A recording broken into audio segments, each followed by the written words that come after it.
queijos. Aonde? Na cidade.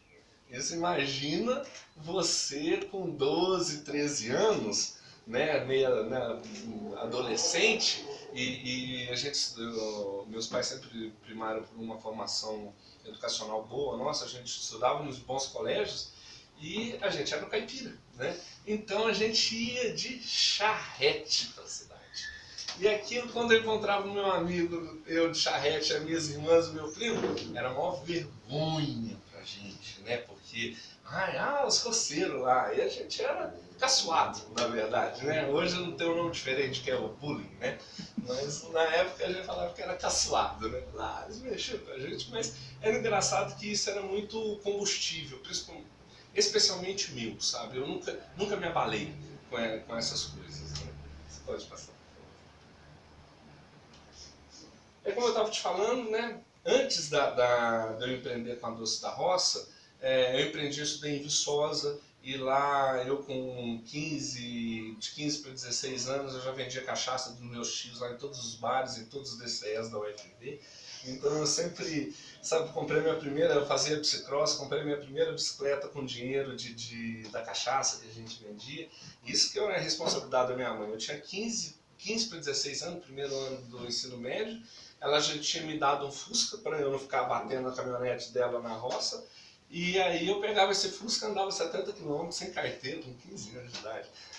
Eu falo assim, mãe, como que você foi irresponsável? Mas talvez pelas responsabilidades dela, eu fui me aguçando mais nessa parte comercial, né? E aí, quando eu vim para o sul de Minas, meu pai era do IMA, e aí ele foi transferido de Belo Horizonte para Andradas, que é a minha cidade de paixão. E aí lá tem uma coisa que é muito peculiar, que são essas bolachinhas, né? Na minha região a gente chama de biscoito, aqui a gente já chama mais de bolachinha.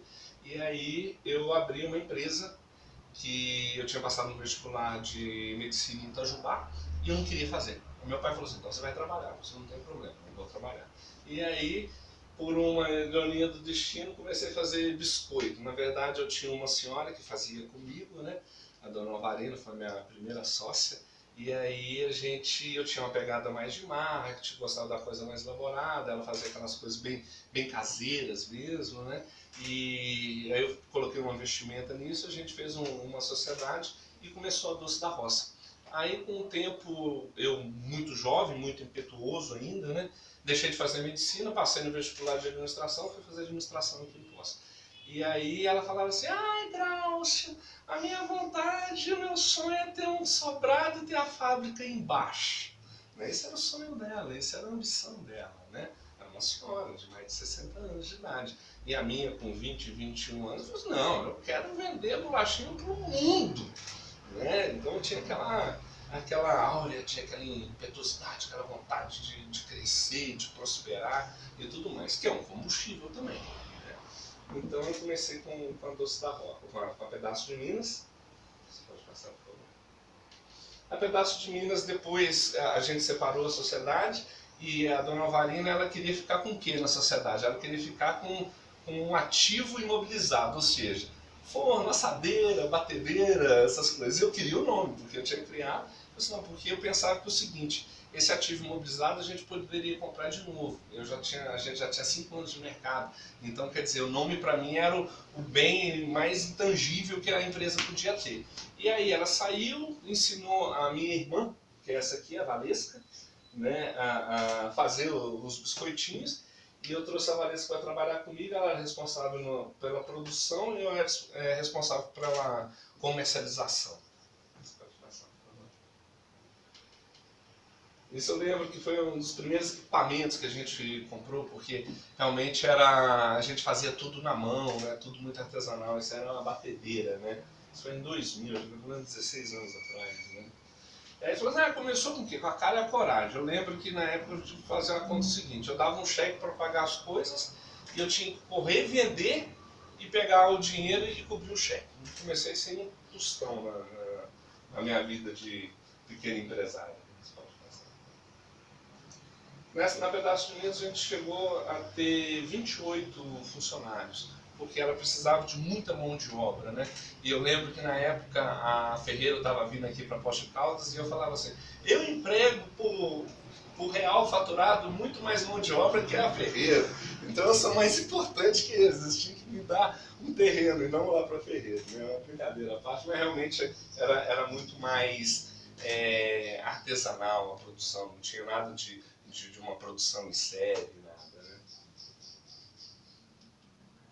Isso eu fazendo entrega, né? Tinha que trabalhar e a venda do biscoito é igual o pessoal da Alma Chips, acho que vocês devem saber, é a venda pronta entrega, né? A gente tem um expositor, né?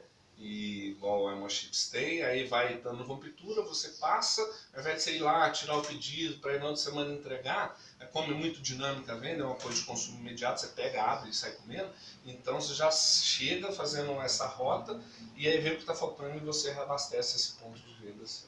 E aí eu trabalhando de conta. Nossa, quanta raiva eu passei nessa conta. Pelo amor de Deus. Mas valeu a pena. É isso que eu estava te falando, né? Tem uns expositores e aí tem esses biscoitinhos aí. Eu sempre gostei dessa coisa um pouco mais elaborada, do marketing, né? E aí eu mudei de Andradas para Poços de Caldas. Por que eu mudei de Andradas para Poços de Caldas? Porque quando eu vendi os biscoitinhos lá, aí o pessoal virava e falava assim pra mim, ah, mas de onde você é, mineiro? Né? Sempre a gente é conhecido lá em São Paulo de mineiro, né? Pessoal de queijo, essas coisas, tudo mineiro. Ah, de onde que você é? Aí eu falei assim, eu sou de Andradas. Mas onde que é Andradas? Perto de Poços de Caldas. Perto de Poços de Caldas. Perto de Poços de Caldas. Mas não era Poços de Caldas, né? E eu entendi que Poços de Caldas é uma cidade, né? Nós somos daqui, moramos aqui pelo menos, de renome internacional, né? Então, eu falei assim, eu preciso mudar para Poços de Caldas porque a minha empresa tem que ser em Poços de Caldas. Porque eu vou aproveitar Poços de Caldas na logo da minha empresa. E foi o que aconteceu. A Doce da Roça tem escrito Poços de Caldas embaixo. Eu e a minha irmã, né? Trabalhava comigo. Bom, aí começa a história da Doce da Roça. O que aconteceu? A gente foi convidado pela Apex. A Apex é uma agência de fomento à exportação aqui no Brasil, é um órgão, um anuente governamental.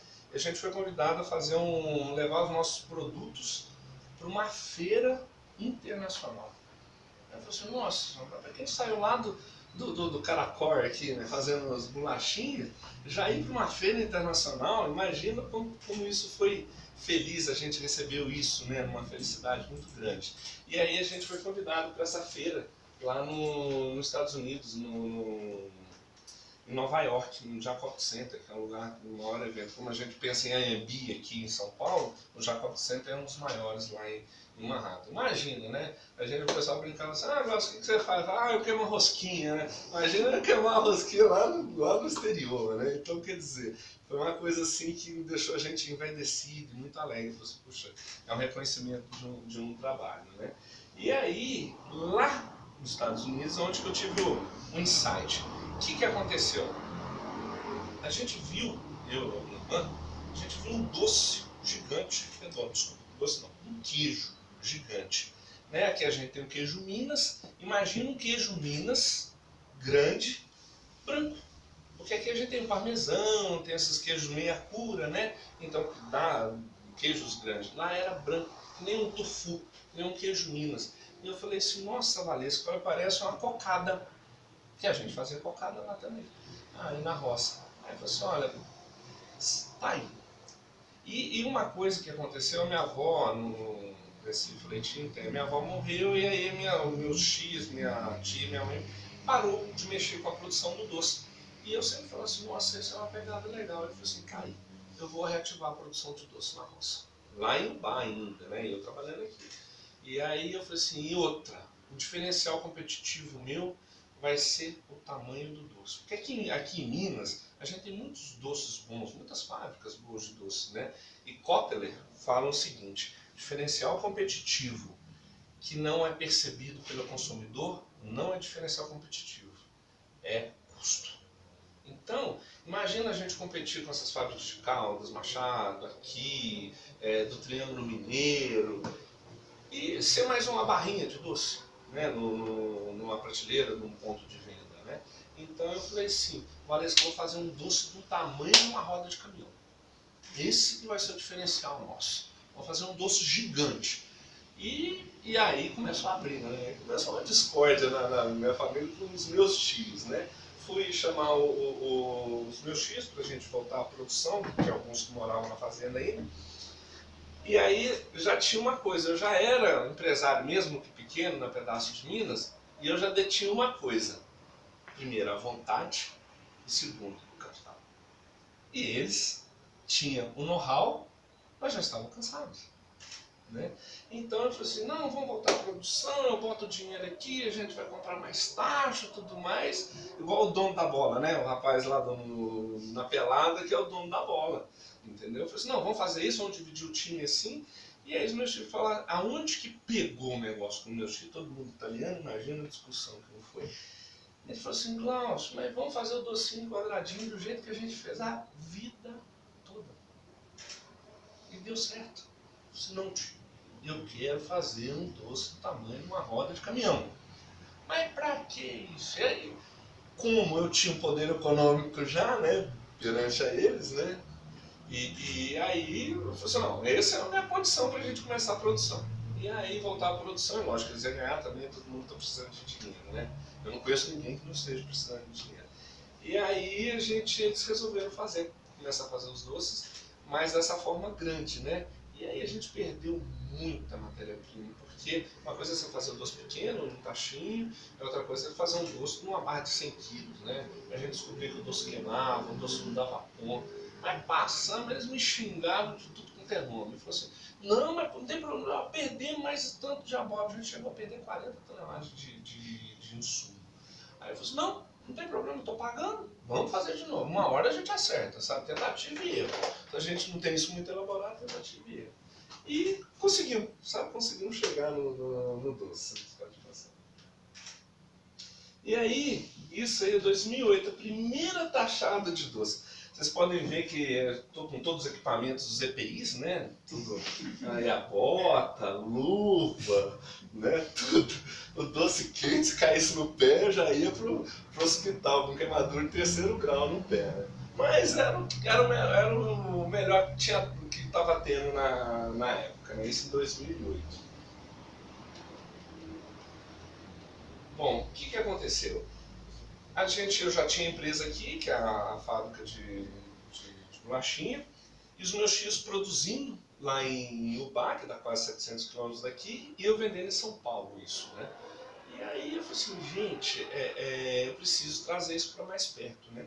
E o negócio começou a demandar muito, eu vendia muito em São Paulo, onde já estava todo capilarizado, todas as regiões que a gente vendia, principalmente por causa do biscoito, né? Muito posto de gasolina, Graal, esses lugares, frango assado. Então, o Graal eu tenho até um case de amor com eles, porque na época eles são todos portugueses, né? E todos eles vêm daquela questão de padaria, né? De caneta atrás da orelha, e meu estoque está tudo pago, não devo nada, era uma beleza, o Grau só pagava à vista, em dinheiro. Então, para mim, era a melhor coisa. Ia com uma fiorinha de biscoito e voltava um bufo de dinheiro assim, né? Então, eles nos ajudaram muito. Então, a Doce da Roça, ela nasceu, né, e aproveitou a capitalização que a gente tinha na Pedaço de Minas, né? E aí os doces, né, e o paulista, né, eu sou mineiro, eu posso falar, nós somos um pouco seguros, né, provincianos e algumas coisas, e o paulista não, o paulista é muito dinâmico. Nossa, eu nunca vi um doce desse, vamos colocar o doce aqui na entrada da loja e vamos trabalhar em cima disso, porque eu achei legal a proposta, né? Enquanto os comerciantes aqui em Poços de Caldas, você ficou doido de vez. Agora eu vi que você não bate bem.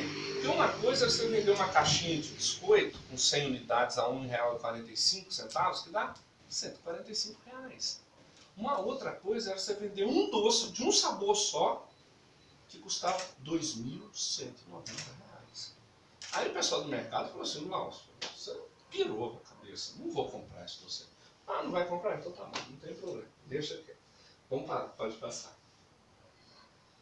Aí eu falei assim, então tá, já que vocês não compram para vender no varejo, não tem problema. Eu vou montar uma loja da fábrica.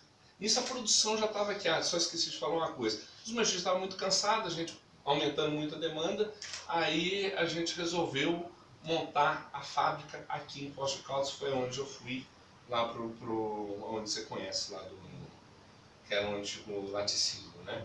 E aí eu fiz um acerto com ele, todo mundo saiu feliz, né? Porque tem dinheiro, aí sai todo mundo mais feliz, né? O ruim é quando você vai separar uma sociedade que você não tem, só tem conta para pagar, né? Só tem um malote de duplicata, né? Então a gente acertou, ficou tudo beleza, eles vieram, ensinaram a gente, os meus funcionários, já a fazer doce e a gente começou.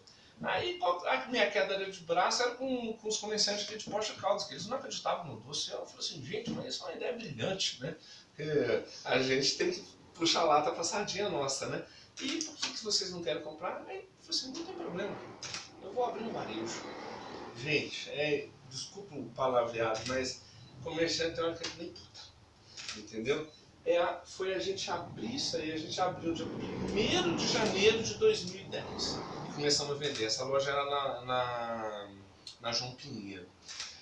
Começamos a vender nisso, aí os caras já do mercado, nossa, que legal, seu doce está indo super bem lá, você não quer, vamos vender lá para mim? Eu falei, mas fulano, eu ofereci para você não quis. Não, mas olha que legal, né? Então a gente é boi de piranha, né? Eu gastei uma grana, montei uma outra empresa, e aí eles viram que deu certo, aí eles compraram a ideia. E a coisa engrenou nessa primeira loja, né? E aí os doces, né, que a gente... O forte nosso é realmente os doces gigantes, a gente tem uma linha de pote, mas esse doce de abóbora em 2010, desculpa, em julho de 2010. A gente não tem aqui aquele evento de boteco, como chama? Comida de boteco? Começaram a fazer em Belo Horizonte sobre gastronomia e comidas regionais. Aí tinha comidas, pratos elaborados, não sei o que, e tinha uma categoria que era de doce. Aí eu falei assim, vamos lá escrever nosso doce. E aí a gente escreveu goiabada, doce de abóbora, né? Doce de leite, e aí o doce de abóbora foi eleito o melhor doce de fruta do Brasil, que é nesse festival gastronômico. E aí, pronto, né? Aí beleza, em primeiro lugar, gente, é muito importante, né, o reconhecimento de pessoas envolvidas nesse trade, né? E pra você ter ideia, o doce de abóbora nem era mais vendido, entendeu? A goiabada era mais vendida, o doce de leite era mais vendido. Depois do prêmio, aí saindo na TV, aqui em Pós, saindo em outros lugares, bombou. E a gente, hoje é o sinônimo da doce da roça, é o doce de abóbora, e hoje ele é responsável por 45% do nosso mix de vendas, né? Então esse prêmio nos ajudou muito, né? E toda a programação visual que a gente faz, né, toda a comunicação é em cima do doce de abóbora, né? Até o meu cartãozinho, deixa eu mostrar aqui. Nossa, uma abobrinha. Meu cartãozinho é um doce de abóbora. É uma abóbora. Depois eu te dou. Então realmente a gente desenvolveu muita parte no doce de abóbora. Esse é um pingo de leite com amendoim, que é o que eu mais gosto. O pessoal que gosta de charge, daquele chocolate, vai adorar esse doce. É o doce que eu mais gosto. Tudo barra de 100 quilos, né? Essa senhora, a Maria Preta, ela é uma quituteira, ela trabalhou algum tempo lá com a gente, e por causa dessa aparência de tia Anastácia, né? Então a gente acabou chamando ela para fazer algumas fotos. Mais 10? E essa senhora, quando às vezes vai lá na loja, agora ela não trabalha mais, ela está um pouquinho doente, ela dá autógrafo, né? Os carros nossos são adesivados com ela, né? Ela fica toda garbosa, toda... Me ajudou muito essa senhora. Isso é uma cocada com ameixa, que a gente chama de manjar. Coco, salinho de doce, né? Isso aqui é uma figada, cascão, só a gente faz também. Então imagina, você entra numa loja, vê esses produtos assim, então desperta o interesse do consumidor, né? Essa é a fabriquinha, você conhece, né, Paulo, lá? Conheço. Eu já fui lá. E essa é onde a gente faz os doces na verdade não são feitos de maneira totalmente artesanal hoje, né? Tem um processo já, um pouco de processo industrial, ele não é caseiro, mas contudo ele é artesanal ainda, né? E eu moro nesse lugar aí hoje. Eu voltei a morar na roça, né? Então você me vê aí no Banco do Brasil, às vezes correndo para baixo para cima de botina sujo, de camisa de xadrez, sou eu mesmo. Entendeu? E os valores que a gente tem na empresa, né? Que é a perseverança, porque é uma coisa que eu nunca, sabe aquela questão de falar assim, ah, será que eu estou indo no caminho certo? Eu sempre tive a certeza que eu estou indo no caminho certo. Nunca pensei, ai, será? Né, comecei a fazer a medicina lá em Itajubá, falei assim, ai, será que como se eu fosse médico eu estaria melhor? Nunca tive dúvida que eu estou melhor do jeito que foi a melhor opção que eu tive. Foi de empreender, porque o céu é o limite. Né? Na verdade, quando você faz uma faculdade de engenharia, alguma coisa, você se torna uma mão de obra muitíssimo especializada. Mas é uma mão de obra, você vai trabalhar para alguém, muito provavelmente. Né? E quando você empreende, não, você trabalha para você. Essa eu acho a grande sacada. Né? E aí você tem um horizonte para explorar. Honestidade, a gente aqui se faz, aqui se paga, né? E trabalho árduo. Então, pegar no batente, eu não tenho vergonha nenhuma disso. Esses dias até tive um problema com a minha namorada, que agora já é ex-namorada. Ela falou assim: ah, você fica entregando doce. Eu falei, qual que é o problema? Se eu tiver que entregar o doce, eu vou entregar. Se não tiver funcionário para entregar, se não tiver motorista para fazer uma viagem, eu entrego. Com o maior prazer do mundo. Não tenho vergonha nenhuma disso. Muito pelo contrário. É um prazer que me dá dinheiro. Não estou matando, não estou roubando, não é verdade? E aí, a Doce da Roça, a gente começou um projeto de franquia, né? Agora já um pouco mais elaborado, porque é uma coisa mais complexa, e a gente desenvolveu um plano de negócio para a gente ter o rumo a ser tomado, né?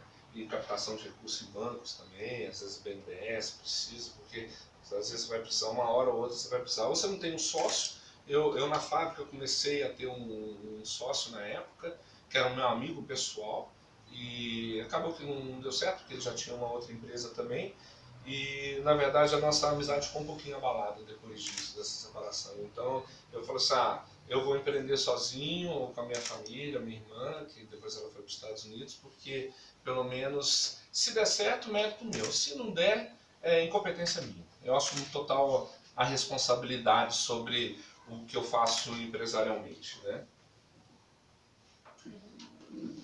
Aí a segunda loja, né? Porque quando a gente abriu essa loja na praça, que é onde vocês mais veem, a gente fechou a loja da João Pinheiro, porque aconteceu um fenômeno de canibalização, né? Uma loja tirou o movimento da outra.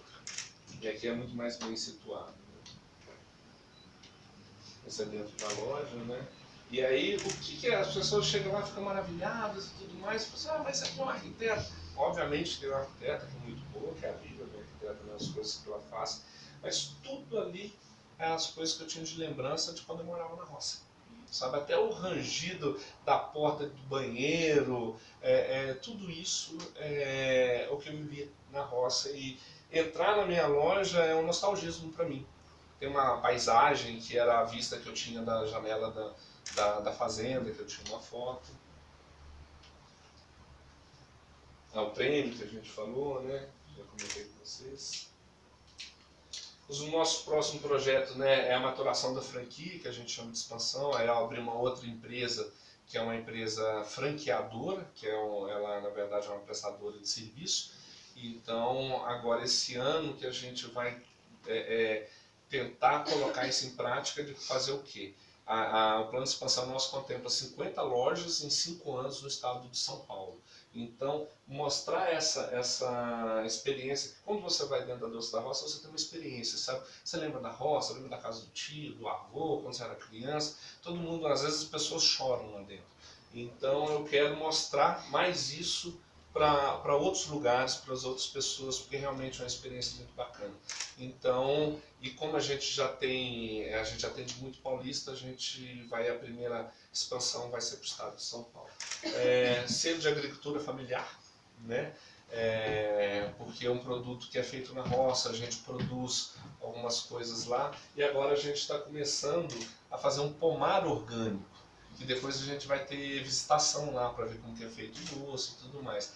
E aí com esse pomar orgânico a gente vai pleitear o selo de produto orgânico no produto, nos nossos doces também. O ano passado a gente foi... O ano passado a gente foi tido assim na mídia com bastante destaque novamente, porque com essa ideia do doce grande, né? Por uma eventualidade, Deus é muito auspicioso comigo nessa parte. Um dia estava uma pessoa dentro da minha loja, que eu não sei porque eu não assisto televisão, né? E aí falou assim, olha, bacana, qual que é o maior doce que vocês fazem? Eu falei assim, 300 quilos a gente consegue fazer com facilidade.